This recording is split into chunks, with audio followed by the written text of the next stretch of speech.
Good morning. Like everybody else, we had a fabulous summer, and we're excited for the season.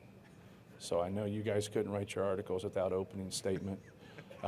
Does anybody ever have a bad summer? Like, someone has to have a bad summer, right? Somebody has to have some things not go their way. So I've always wanted to do that, come up here and say, we really had a really bad summer, and things just haven't been clicking, but we think we're going to be really good this year. So, but no, you guys hear the same kind of opening speeches and opening remarks from a lot of different people, but it was a tough year for us last year because we thought we had a team that could do more damage than it did. And, as a coach, you take sole responsibility, for that. And, just trying as a coach to be better for our program, to be better for our team. I thought we should have won our league. I thought we should have won our tournament. I thought we should have gotten to a Final Four, and we didn't. Any of those three things. And our talent was just a little bit above our production. And I think that's the key for a coach, to be able to get his team more productive than his talent. And I think we've had a lot of success with that. I think Coach Katie was marvelous at that with his team and the program at Purdue for 25 years. And we've really tried to take that blueprint. And last year I just didn't feel like, even though we won 29 games and went to a Sweet 16, we didn't quite get to that point. And I think that from a coaching standpoint, I got to be better for us and be better for our guys. And hopefully we can do that this year. We lost some really talented guys, but I like where we are. I like our pieces. And I think our staff has done a great job in evaluating and getting good players for Purdue. I think we have one of the best front lines in the country. I really like our guard play.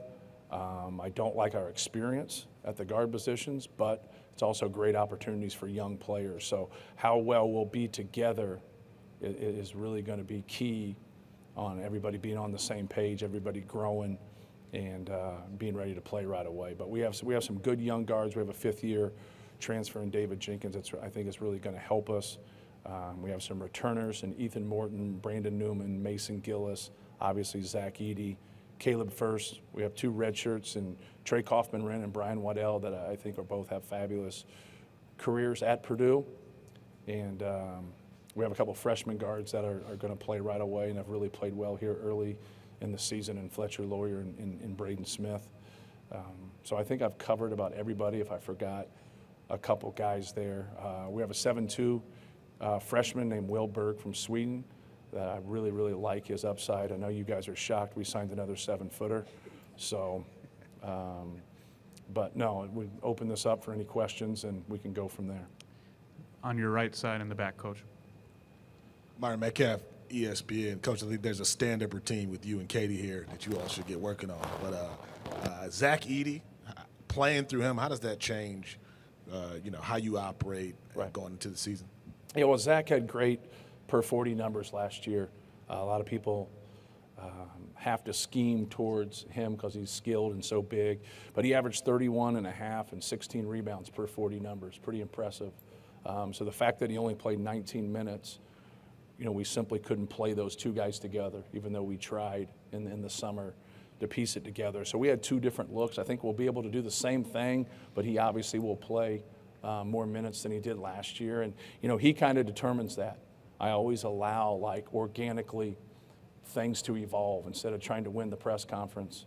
When you come here, just allow your eyes, to tell you what's going on and what we're doing. But I like our other guys on our front line. Caleb First, Trey Kaufman, Mason Gillis are all conference level players. I don't think they're all going to be all conference in the same year, but they're all conference level players. So, just excited about it. Excited about, what Zach can do. He can move for a guy his size. He can rebound out of his area, which is huge for a guy his size. He plays in ball screen defense a lot better than people give him credit for. I think he just stereotypically, because he's so big, people just automatically say, get him in a ball screen. But he's pretty active, and he's a good athlete. Obviously, he played hockey and played baseball, growing up. So I'm excited. I think he's one of the best players in the country. Coach, left side, fourth row. Matt, Mike DeCourcy from the Sporting News. You mentioned a lot of different guys who can play guard, but the one question that when people look at your team is, how do you handle point guard? You lost 3 guys who played that position for you last year. You know, you mentioned David. Is he your answer, or is there someone beyond that? Yeah, it's a great question. You know, we might have to do it through committee. Our only quintessential point guard is a kid named Braden Smith, who's a fabulous player. How he wasn't ranked in the top 7,500 in the country. You guys will have the same question after the first month of the season, because he's a really good player, can really pass, very competitive.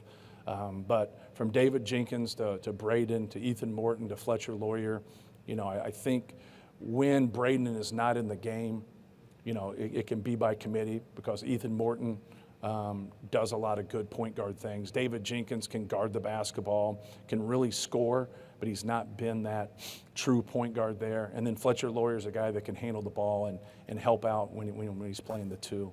So that's your question, that's our question. Really the youth is more of our question than anything in that backcourt. We have a lot of really good players, but they haven't played together. And we have, you know, some true freshmen that are going to play right away. The one guy I forgot, who's from Minnesota, is Cam Heide, who missed last year, only played 3 games last year, and then he missed this summer. So Caleb First, Braden Smith, Cam Heide, and one more, I'm losing it right there. They all missed our summer. So I wasn't totally lying when I said that we didn't have a great summer. So, but no, Cam is very athletic and can really shoot the basketball, and you know we're excited about him. But he's had a little bit of that injury bug like the rest of our guys. Coach, over here, Abby Schnabel, Wisconsin State Journal. The Big Ten has the Big Ten has always been known for its centers, and you have a very dominant one in Zach Edey. How important is it for teams this season to have a dominant big man in the Big Ten, and how have you seen the league move towards more positionless basketball? Yeah. Well, obviously with positionless basketball and you have guys of that size, that kind of knocks that theory off a little bit. But the people that do play that way against size cause us problems. Just like we're causing them problems at one end, they're causing us problems at the other end in terms of matchups and how you play. But, you know, schematically, you just go towards your best players. And so I think that's something I always talk about in recruiting. Like, this is how I see you if you're one of our top 2 or 3 scorers. I think that's why you see a lot of guys transfer, because that doesn't get put out as a caveat. You know, you say, well, this is how you said I was going to play, and then you don't run plays for your 8th man. You just don't. And so when you look at it, like, how can you get the basketball to the rim? In positionless basketball, you know, you're driving that basketball a lot more. When you're playing post-up basketball, you're throwing that ball in there, and then they have to react. But at the end of the day, the ball needs to live in the paint, no matter how you play. You know, the ball has to get there. And, you know, whether you're driving it, whether you're posting it, whether you're getting it off the glass, whether you're playing in transition off your defense, that is so important for it. But the thing about our bigs in our league, they're quality. Like, a lot of times people say, well, you can't play these 2 guys together. It just depends. You know, it depends on their functionality. And that's really what it gets down to. You know, taking your best players, especially of size, and now who plays well with them, that's going to ultimately bring them more value. Coach Lassero on your left side. Ted LaRue, Big Ten. Ted, you guys maybe more than any team experienced the ups and downs of Big Ten play last year. You mentioned a lot of the new guys, especially on the perimeter. Mm-hmm. How do you get them prepared as you work through the non-conference? How do you get them prepared for the grind that it is week in and week out, night in and night out for Big Ten play? Yeah, just, you know, the mental toughness. You know, mental toughness is doing simple things consistently. And a lot of times the redundancy of the game of basketball kind of bores people, but like, you're going to have pillars in terms of taking care of the basketball, rebounding the basketball, and then having a high competitive spirit. So like, who you are when the wheels are starting to fall off is really who you are. And so it's so important to be able to kind of have that false adversity through practices and through scrimmages, your close scrimmage, your exhibition, things of that nature, just to see how guys are going to react. And, you know, if you're not quite ready for it, someone's going to probably play instead of you. So as a coach, the best motivator is get enough good players to where if somebody's not ready or somebody doesn't want to do, what you're asking them to do, then you can just move to the next guy. That's the best motivator and gets it going. But our guys that come and attend Purdue and play for us, they know we don't try to trick them in recruiting. We try to just paint the clear picture of this is how it is. We don't become you, you become us, and kind of go from there. Like we're not having, a get-together and a powwow every time you don't get the minutes that you want. Go out there and produce. Go out there and practice every day. Put in extra time. Keep your nose clean. Be on time. Like all the things that translate to winning, like do those things. And, complaining doesn't go over too much, with us. A final question, standing in the back left. Coach, you've been around, Jim Coyle with Indiana Sports Speed Radio. You've been around this league as long as anyone. It always has good teams, but this year, whether it's through returning players or transfers, the top half seems to be as solid as it has been in a long time. With Indiana's picked it a favorite, or is it Illinois? Is it Purdue? The top half of this league seems to be really strong. What are your thoughts on that? Yeah, it's different because you have some people that are being picked in the top half, and 70 to 80% of their guys didn't play for them last year. Normally, when that's the case, they don't get picked in the top half. But these guys have all been proved, not all of them, but you got a good chunk of some of these guys that have had really good careers so far. So it's easier to gauge. It's easier to say, hey, like this guy averaged 16 points in another high major conference. He's going to be successful here. And so, having that experience of success together is still important. So like a lot of times you see it in the NBA all the time. They take 3 or 4 guys that are all fabulous individual players and they just don't work together, or they do work together. And then you go back to the drawing board and say like, well, why did this work and why did this not work? That you're constantly dealing with that as a coach. And now it's come to college basketball, with the transfer portal and name, image, and likeness and guys kind of searching things out. It's going to be interesting what we think in 3, 4, 5 years about that and how, because the whole thing, it's hard to have chemistry within a team. So like that starts when you hear the overused word of culture. Like how can you have culture just right away? I always say things don't work with a speech.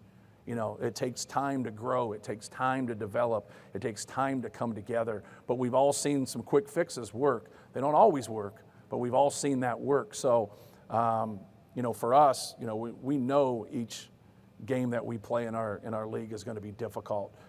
Some of the unfamiliarity when you lose a lot of people from your league and then you gain a lot of really talented guys, I think gets really worked out non-conference. And then it ramps up. For us, it's a little different because we play those 2 conference games in December, so you get that taste of it. And I really don't have a great answer, for you, because I think the answer is still out there. Like, it'll be interesting to see, who's going to be there in the last week and a half of our league, because it's a bear, man. You can have a really good team, but it doesn't mean you're going to be a really good road team. But the really good road team is normally the one that wins it. Coach Painter, thank you so much for your time. All right, thanks, guys.